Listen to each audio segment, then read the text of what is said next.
Prishtina dhe Beogradi do të shkojnë javën e ardhshme në një raund të ri bisedimesh për normalizimin e marrëdhënieve ndërmjet tyre.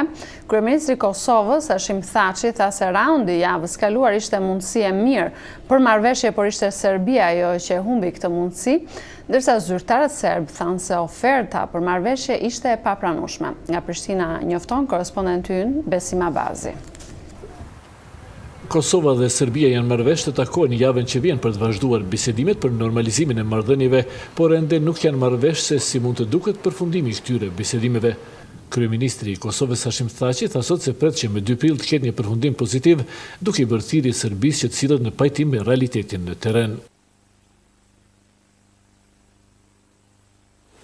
Të lëvizim drejt përmbylljes apo arritjes së marrëveshjes në mënyrë që të kalojmë nga faza një shekullore konfrontimit në mes të Kosovës dhe Serbisë në një fazë të re, në një etapë të re, atë bashkëpunimit dhe fëqinësisë e mirë.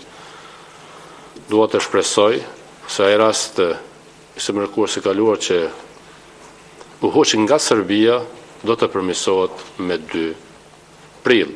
Por zyrtarët në Beograd që sot janë mbledhur për të diskutuar rrjedhën e bisedimeve thanë se nuk mund të pranojnë asgjë më pak se kontrollin e policisë, drejtësisë dhe planifikimit hapësinor nga Bashkia e Komunave Serbe në veriun e Kosovës. Kërkesat e tilla janë hedhur poshtë nga Prishtina, e cila është shprehur e gatshme për krijimin e një asociacioni të komunave me shumicë serbe, por pa pushtet ekzekutiv.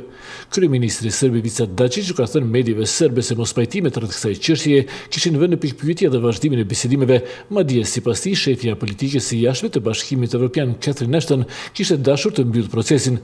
Por, ka thënë kryeministri serb, ai kishte kërkuar vazhdimin e tyre me që nuk dëshiron që Serbia të fajsohet për dështimin e bisedimeve. Zyrtarët evropianë thonë se diskutimet ndodhen në një periudhë vendimtare dhe se të dyja palët duhet të angazhohen më shumë në arritjen e marrëveshjeve që mund të sigurojnë datat e negociatave. Serbisë për anëtarësim, ndërsa Kosovës për marrëveshjen e stabilizim asociimit me Bashkimin Evropian. Ditët e fundit janë shtuar përpjekjet ndërkombëtare për të nxitur arritjen e marrëveshje për veriun para mesit të muajit prill, kur shefja e politikës së jashtme të Bashkimit Evropian Catherine Ashton duhet të raportojë ministrave të Bashkimit Evropian për rezultatet e bisedimeve. E rezultatet, sipas të dyja palëve, janë sa afër, aq edhe larg. Për Zërin e Amerikës, Besim Abazi, Prishtinë.